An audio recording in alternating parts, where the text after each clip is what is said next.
अस्सलाम वालेकुम viewers, this is Jawad Khan from Euro Sports Fever. Viewers, सबसे पहले आप लोगों का बहुत-बहुत शुक्रिया चैनल को लाइक करने के लिए, सब्सक्राइब करने के लिए, और जिन्होंने अभी तक सब्सक्राइब नहीं किया है, please do like my channel, subscribe my channel. आपकी सपोर्ट ही मेरी हिम्मत है। अ, अब आइए आज के सबसे बड़े मैच की, बल्कि आज के नहीं, टूर्नामेंट की one of the biggest match की बात करते हैं, पाकिस्तान इंडिया। अ, जिसकी हाइप जो है वो बहुत ज़्यादा बनाई जा रही थी, लेकिन देखा जाए तो बहुत ही ज़्यादा मायूसी हुई। जितना एक्सपेक्ट किया जा रहा था, मतलब ठीक है, माना माना कि हम भी मान रहे थे एज़ अ पाकिस्तानी कि इंडियन टीम स्ट्रॉन्ग है, पाकिस्तानी टीम उसके मुकाबले में कमज़ोर है, लेकिन पाकिस्तानी टीम इस तरह की परफ़ॉर्मेंस देगी, इतनी पैथेटिक परफ़ॉर्मेंस देगी, वन साइडेड मैच, मतलब किसी डिपार्टमेंट में पाकिस्तान था ही नहीं। इंडिया ने बदतरीन, मतलब मैं ये वर्ड इस्तेमाल करूँगा, बदतरीन शिकस्त दी है पाकिस्तान को। सिर्फ शिकस्त नहीं दी, शर्मनाक शिकस्त दी है पाकिस्तान को। और बहुत ही डोमिनेंट वे में जो है वो इंडिया जीता है। मतलब हर हर डिपार्टमेंट में जो है वो पाकिस्तान फेल हुआ है, और इंडिया ने हमें फेल किया। बैटिंग के अंदर फेल किया है, बॉलिंग के अंदर फेल किया, फील्डिंग के अंदर फेल किया है। मतलब फील्डिंग की हम क्या बात ही करें, जब बोर्ड पे कोई स्कोर ही ना हो और आगे इंडियन जैसी टीम हो, उनके बैट्समैन हो, और आपके बॉलर भी फिर इस तरह के ना हों, या उस तरह की परफॉर्मेंसेस ना दे रहे हों जहां 127 या 129 के टारगेट को वो डिफेंड कर सकें या उसको क्लोज ले जा सकें। तो आज सबसे पहले बात करते हैं कि इस मैच में हुआ क्या। हुआ कुछ यूं कि पाकिस्तान जो है वो टॉस जीत के पहले बैटिंग करता है। सबसे पहला गलत फैसला तो यहाँ हुआ, यानी कि पाकिस्तान इस ट्रैक पे, इन यूएई के ट्रैक्स पे जमानों से खेल रहा है।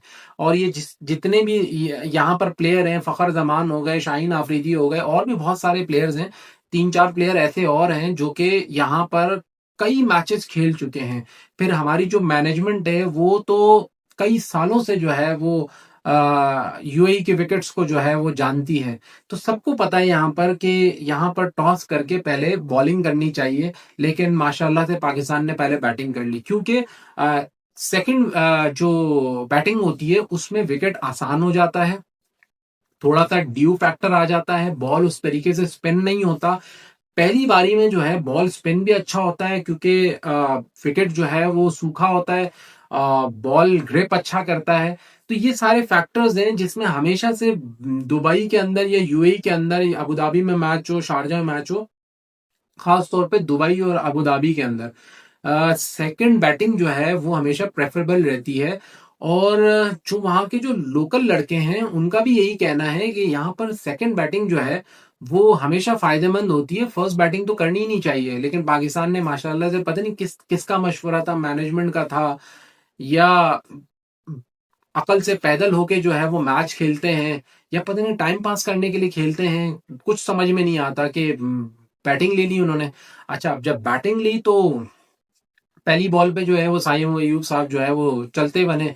उन्होंने इतनी भी जहमत नहीं की कि जरा एक दो बॉल मैं खेल के चेक कर लूं कि भाई विकेट पे बॉल कैसा आ रहा है, बैट पे आ रहा है, रुक के आ रहा है, बड़ा स्मूथ आ रहा है, आ, कि फिर उसके लिहाज से फिर बैट्समैन अपने आप को एडजस्ट करता है कि अगर रुक के आ रहा है, या लो बाउंस आ रहा है, या हाई बाउंस आ रहा है, तो फिर उसको समझ में आ जाता है कि ठीक है यार, इस तरह का बॉल आ रहा है, अब मैंने जरा देख के खेलना है। और अगर बॉल जो है सीमेंट विकेट की तरह स्लिप होता हुआ बैट पर आ रहा है, तो फिर बैट्समैन के लिए तो बल्ले बल्ले हो जाती है। फिर तो उसको पता होता है हल्का सा बैट रखना है और बॉल जाएगा।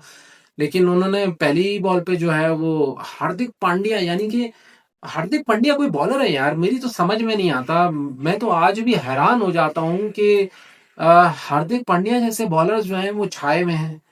यानी ये वो इस तरह के तो पूरी जिंदगी क्रिकेट के अंदर बॉलर्स आते रहे हैं, और इस तरह के जो मीडियम पेसर्स हैं जिनकी कोई स्पीड भी खास नहीं है, जिनकी बॉल में कोई स्विंग भी खास नहीं है, इस तरह के बॉलर्स को तो आधी आधी विकेटों पे जो है वो पाकिस्तानी बैट्समैन मारा करते थे, इवन के दुनिया के बैट्समैन। लेकिन चले, मैं पाकिस्तान इंडिया के मैचेस की बात करता हूँ। इंडिया के जो सबसे किसी वक्त में तेज बॉलर थे वो जवागल श्रीनाथ थे, हमारे बैट्समैन उनको निकल के मारते थे, और प्रसाद को तो आधी आधी विकेटों में आके जो है वो मारते थे, क्योंकि प्रसाद जो है उनके एक मीडियम, मतलब स्लो मीडियम पेसर थे। मीडियम पेसर भी नहीं होते, मीडियम पेसर की भी स्पीड जो है वो अराउंड 135 तक होती है।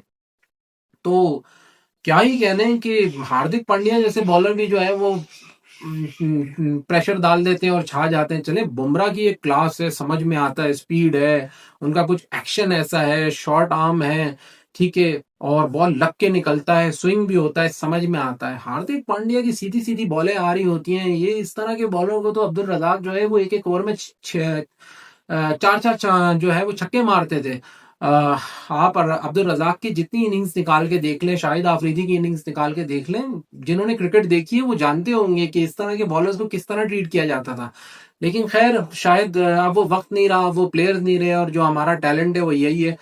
तो साइम अयूब जो है वो पहली ही बॉल पे जो है वो चले जाते हैं। उसके बाद एक अजीब ही सिलसिला स्टार्ट होता है, उसके बाद एक ऐसा सिलसिला स्टार्ट होता है कि तीसरे चौथे ओवर के बाद जो है इंडियन स्पिनर्स आ जाते हैं, और इंडिया जो है इस मैच में कोई चार स्पिनर्स, मतलब तीन स्पिनर्स तो उन्होंने वैसे खिलाए हैं, और वैसे भी उनके जो दो ऑलराउंडर्स हैं वो भी स्पिन करा लेते हैं। तो जहां से इंडियन स्पिनर्स जो हैं वो बॉलिंग कराने आए हैं, अब ऐसा भी नहीं है कि मैं फिर वही बात करूंगा कि कोई अनप्लेबल स्पिनर्स हैं इंडिया के। यार क्या स्पिनर्स हैं, मेरी तो समझ में नहीं आता। कोई डेढ़ डेढ़ गज की स्पिन कोई करते हैं, आधे आधे इंच की स्पिन करते हैं, ये नॉर्मल स्पिन होती है। दुनिया में जितने भी स्पिनर्स आए, स्पिनर्स की कैटेगरी में ये नॉर्मल है। कोई वजह है मुताया मुरलीधरन या शेन वॉर्न का नाम जो है वो सबसे टॉप पर है, उनके कोई करीब भी नहीं आता। स्पिनर्स की दुनिया में उनके कोई करीब भी नहीं आता। अगर एक बॉलर जो है वो टॉप पे रहा है इनके अलावा, वो है सकलैन मुश्ताक। बाकी तो दुनिया में कोई स्पिनर ही नहीं है जिनका आप जो है वो नाम क्रिकेट की बुक्स में जो है वो बड़े शब्दों में ले सको। जिस तरह हम फास्ट बॉलर्स के नाम लेते हैं, कॉटनी वॉश, एमरोज, वसीम, वकार, मैकग्रा, स्पिन की दुनिया में, क्योंकि दे वर द ग्रेट। एक तो वो great spinner of the ball थे, और ग्रेटेस्ट इसी वजह से थे कि भाई वो डेढ़ डेढ़ गज का जो है वो स्पिन करते थे। उस तरह के बॉलरों को खेलना मुश्किल होता है कि जो यहां बॉल पड़ रही है और वहां निकल रही है। ये तो सीधी सीधी बॉल है यार, इनकी आधी से ज्यादा अगर आप ओवर्स में इनकी देखें तो छह में से इनकी चार बॉलें तो स्पिन भी नहीं होती हैं, हल्का सा यूं चली जाती हैं, हल्का सा सीधी आ जाती हैं बस। लेकिन पाकिस्तानी बैट्समैनों ने जिस तरीके से खेला है उससे पता चल रहा था कि स्पिन तो उनको खेलना ही नहीं आती है। मतलब उनको बॉल ही रीड नहीं हो रही है। सबसे अजीब बात यह है कि ना तो कोई ग्रेट टर्न हो रही है विकेट के ऊपर, कि उनको समझ नहीं आ रही है कि यार बॉल लग रहा है और निकल रहा है, लग रहा है अंदर आ रहा है, लग रहा है बाहर जा रहा है, लग रहा है स्ट्रेट आ रहा है, नहीं। कोई ना ज्यादा स्पिन हो रही है, और वो जो थोड़ी सी स्पिन हो रही है, जो थोड़ी सी, वो भी उनको समझ नहीं आ रही, क्योंकि उनको यही नहीं समझ में आ रही कि कब वो लेग स्पिन मार रहा है, कब वो गुगली मार रहा है, या कब ऑफ स्पिनर जो है वो ऑफ स्पिन मार रहा है, और कब वो सीधी फेंक देता है। ये सिंपल चीजें हैं जो पाकिस्तानी बैट्समैनों को किसी को भी समझ में नहीं आई। मतलब मेरी तो मुझे ऐसा लग रहा था कि जैसे गली मोहल्लों से उठकर आ गए यार। मतलब अगर आपने फर्स्ट क्लास खेली हो तो फर्स्ट क्लास में तो स्पिनर्स जो तीन तीन चार चार दिन के मैचेस होते हैं उसमें स्पिनर्स बॉलिंग करा रहे होते हैं, तो आपने स्पिनर्स को तो खेला होगा ना। और पाकिस्तान में बहुत अच्छे अच्छे स्पिनर्स मौजूद हैं, और हमेशा से अच्छे स्पिनर्स और अच्छे फास्ट बॉलर्स जो हैं वो प्रोड्यूस हुए हैं। तो क्या आपने कभी स्पिन नहीं खेली? तो बस एक सिलसिला स्टार्ट हुआ, अनप्लेबल हो गए कोई भी पाकिस्तान। मोहम्मद हारिस हो, फखर जमान ने उसके बाद जो है वो थोड़ा सा सही खेल रहे थे, लेकिन उन्होंने भी एक रैश शॉट खेल के जो है वो अपनी विकेट गंवा दी। वो एक ऐसे प्लेयर थे कि जिनको बॉल तो एटलीस्ट नजर आ रहा था। लेकिन मोहम्मद हारिस हो, मोहम्मद नवाज हो, हसन नवाज हो, जो भी आया है उसने सीधी पैड पे खाई है और गया। जो भी आया, मतलब ऐसा सिनेरियो हो गया था मैच में कि जैसे इंसान, अगर मैं दूसरी टीम की तरफ होता ना तो यकीन करें मैं हंस रहा होता। मतलब बच्चों की तरह आउट, जिस तरह कहते हैं ना बच्चों की तरह आउट करना, उस तरीके से पाकिस्तानी प्लेयर्स हो रहे हैं। उनको समझ ही नहीं आ रही कि बॉलर ने अगर बॉल फेंका है तो यही नहीं समझ में आ रहा है घूमेगा कहाँ। बस उनको ये समझ में आ रहा है कि उसने बॉल फेंक दिया, मार दो। जैसे स्ट्रीट क्रिकेट में होता है कि 4 ओवर का मैच है, मारना ही मारना है, तो फिर उसमें तो नहीं देखते कि बॉल स्पिन हो रहा है नहीं हो रहा, कहाँ जा रहा है कहाँ नहीं आ रहा है, बस जो आ रहा है बल्ला घुमा रहा है। ये तो वो वाली चीज देखी, इतनी अनप्रोफेशनल, इतनी घटिया गेम। इनको ये भी नहीं पता था कि भाई इस ग्राउंड के अंदर जो है वो 160 165 का टारगेट होना चाहिए, और अगर स्पिन हो रहा है तो सिंगल लें। वही चीज जो पिछले प्लेयर्स के साथ प्रॉब्लम थी वो हमें इन प्लेयर्स के साथ भी इस मैच के अंदर नजर आई, क्योंकि पहली मर्तबा एक बड़ी टीम के साथ खेले ना। ये तो छोटी छोटी टीमों के साथ खेल के जो है जीत के जो है समझते हैं कि जी हम चैंपियन हो गए, या जी हमारी तो टीम की बड़ी जबरदस्त परफॉर्मेंस है। इंडिया के सामने आए, एक्सपोज हो गए। इंडिया से अभी खेला है, ऑस्ट्रेलिया से कोई इनकी सीरीज नहीं हो रही है, इंग्लैंड से नहीं हो रही है। तो दुनिया की बड़ी टीमें तो यही है ना, साउथ अफ्रीका से अब होगी, वरना पूरे साल में जो है मुश्किल से कोई होती है। तो जब बड़ी टीमों के साथ ये एक एक सीरीज खेल लेते हैं, ऑस्ट्रेलिया इंग्लैंड हार जाते हैं, उसके बाद ये लगातार छोटी सी खेल खेल के जीतते हैं और समझते हैं कि जी हमारी बड़ी बेहतरीन परफॉर्मेंस चल रही है। लेकिन एक्सपोज तो तभी होता है जब आप अच्छी टीमों के खिलाफ खेलते हो, और ये एक अच्छी टीम आई और पता चल गया दूध का दूध पानी का पानी हो गया। मतलब इस मैच में इतनी पैथेटिक परफॉर्मेंस थी कि भाई अगर आपको स्पिन नहीं समझ में आ रही, तो आप खड़े होकर तो खेलो, खड़े होकर खेलोगे तो समझ में आएगी ना बॉल किस तरफ घूम रहा है, सिंगल तो लो। लेकिन वही चीज जो बाबर जब खेला करते थे, उनकी टीम के साथ जो प्रॉब्लम था कि या तो वो मारते थे, उन उस वक्त के प्लेयर भी, चाहे वो बाबर आजम हो, रिजवान हो, या इफ्तिखार हो, या नीचे के प्लेयर हो, बाबर आजम और रिजवान का भी यही था कि या तो वो कट शॉट मारेंगे या मारेंगे कि किसी तरीके से फील्डर के बीच से बॉल निकल जाए, और अगर नहीं निकला तो डॉट बॉल। तब भी हम 9 से 10 ओवर डॉट बॉल खेलते थे, और इस मैच में भी हमने 10 ओवर डॉट बॉल खेली है यार। 10 ओवर हमने डॉट बॉल खेल ली, यानी कि हम 10 ओवर का मैच खेलने आए हैं। हमें तो सीधा ही इंडिया से कह देना चाहिए यार 10 ओवर का मैच खेल ले, लेकिन वो भी फायदा नहीं है, फिर हम 5 ओवर डॉट बॉल खेल जाएंगे। यानी कि हम जब भी जो है वो किसी अच्छी टीम से मैच खेलते हैं, या खासतौर पे इंडिया से मैच खेलते हैं, इंडिया के साथ हमारा एक रिकॉर्ड आ रहा है कि ऑलमोस्ट 9 से 10 ओवर हम डॉट बॉल्स खेलते हैं। तो देखा जाए तो कुछ भी चेंज नहीं हुआ।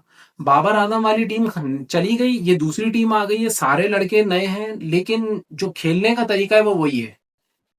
सबके स्ट्राइक रेट भी वही है, जो टीम ने स्कोर बनाया है वो भी वही है। इतना स्कोर तो रिजवान एंड बाबर की कंपनी भी बना देती थी, वो भी इतनी डॉट बॉल्स खेलती थी।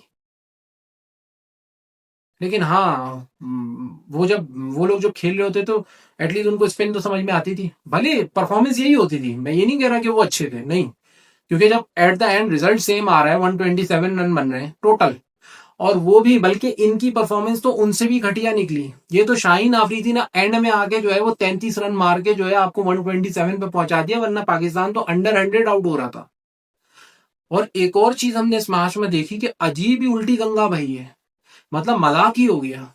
जो हमारा बैट्समैन है वो विकेट ले रहा है, हमारे बॉलर्स ने कोई विकेट नहीं ली, साइम अयूब 3 विकेट्स लेके जा रहे हैं, और जो हमारे बॉलर हैं वो बैटिंग करके जा रहे हैं। यानी कि शाहीन आफरीदी जो है आपके टॉप स्कोरर 33 रन के साथ, साहबजादा फरहान के बाद 33 रन अगर वो नहीं बनाते तो हम 80 या 85 पे जो है वो बाहर हो गए थे। इतनी बदतरीन, और भी बदतरीन शिकस्त होती है हमें, और भी जलालत होती कि पाकिस्तान को अंडर 100 आउट कर दिया। तो व्यूअर्स, बिल्कुल भी समझ में नहीं आ रहा कि हमारी टीम की वाकई में कैलिबर ये है, या इंडिया के खिलाफ इतना प्रेशर में आ गए। लिटरली अब ये तो मैं यही कहूंगा कि नेक्स्ट मैचेस जब आएंगे, और पाकिस्तान अगर सुपर 4 में गया, और जब वहां पर दूसरी अच्छी टीमों से मुकाबला होगा, तो ही पता चलेगा। नेक्स्ट मैच तो हमारा यूएई से है, तो वो तो इंशाल्लाह ताला हम जीत ही जाएंगे, लेकिन उसमें भी कंफर्म नहीं कह सकते। अगर हम यूएसए से हार सकते हैं, हमें याद रखना चाहिए कि हम यूएसए से हारे हैं, तो यूएई भी एक अच्छी टीम है। तो कुछ नहीं कह सकते कि यूएई भी हमें टफ टाइम दे दे और हरा भी सकती है, लेकिन अगर हम यूएई को हरा के हम टॉप 4 में अपनी जगह बनाते हैं, और वहां जब हम अच्छी टीमों से खेलेंगे, तो ही पता चलेगा कि पाकिस्तान इंडिया के मैच में पैनिक कर गया, या हमारा कैलिबर इन प्लेयर्स का ऐसा है। क्योंकि अभी तक तो जिम्बाब्वे और वेस्ट इंडीज, इनसे हमने खेला है, तो वो तो छोड़ ही दो, बल्कि वेस्ट इंडीज भी हमें वनडे हरा के चला गया। तो ओवरऑल मैच में पाकिस्तान की एक बहुत ही बैड परफॉर्मेंस जो है वो देखने को मिली, और इंडियन बैट्समैन जब आए, उन्होंने तो वही स्टाइल, अब उनके ऊपर हम क्या बात करें, दे धनाधन उन्होंने मारा है। और ये मैच जो है वो इंडिया ने तकरीबन 15 ओवर में जो है ख़त्म कर दिया। उन्होंने 20वें ओवर तक नहीं लेके गए, उन्होंने अपनी डोमिनेंस दिखाई। उन्होंने, मैंने कहा ना, हर डिपार्टमेंट में हमें जो है वो फेल कर दिया। उन्होंने हमारी बॉलिंग को भी अटैक किया, मारा, और उसमें भी जो है वो दिखाया हमें कि भाई ना हमारी बॉलिंग चली ना हमारी बैटिंग चली, कुछ भी नहीं चला। तो ये वो मैच था जिसकी इतनी हाइप क्रिएट की जा रही थी, लेकिन आई डोंट नो, समझ नहीं आया। अभी पाकिस्तान इंडिया का एक मैच और है जो कि होना है। सो लेट्स सी कि वाकई में पाकिस्तान पैनिक कर गया इंडिया के सामने, या पाकिस्तान के प्लेयर्स का कैलिबर ही यही है। ये आने वाले मैच बताएंगे। बॉलिंग के ऊपर मैं क्या बात करूं, मैंने आपको बताया कि साइम अयूब ने 3 विकेट लिए, उसके अलावा हमारे किसी बॉलर ने कोई विकेट नहीं ली। और इंडियन बॉलर्स में जो है वो यादव ने 3 विकेट लिए, चक्रवर्ती ने 1 विकेट लिए, उसके अलावा जो है पांड्या और पटेल ने भी 1-1 विकेट लिए। तो इंडियन बॉलर्स ने तो ऑलमोस्ट बहुत ही आला बॉलिंग कराई, उनके हर बॉलर ने बहुत आला बॉलिंग कराई, जो भी आया उसने विकेट्स ली, जो भी आया उसने विकेट्स ली। और पाकिस्तान का फॉल ऑफ विकेट जो है तकरीबन हर ओवर में या दूसरे ओवर में था, और रन ना बनने के बराबर थे। तो तभी वो एक डिजास्टर हुआ। और ये तो नीचे से शाहीन आफरीदी ने 33 रन ना बनाते तो हम 80-85 के ऊपर जो है वो बुक हो गए थे। तो एक बहुत ही डिसअपॉइंटमेंट परफॉर्मेंस पाकिस्तान की तरफ से। एज अ पाकिस्तानी फैन हम सब ही बहुत ही इस पे दिल बर्दाश्ता हैं, बहुत ही हमें दुख हुआ। लेकिन आई होप कि नेक्स्ट मैचेस में पाकिस्तान अच्छा परफॉर्म करेगा। आई होप कि ये सिर्फ एक पैनिक की वजह से पाकिस्तान ऐसी परफॉर्मेंस देगी। बाकी यही दुआ कर सकते हैं कि पाकिस्तान आगे अच्छा खेले। तब तक के लिए व्यूअर्स, अस्सलाम वालेकुम।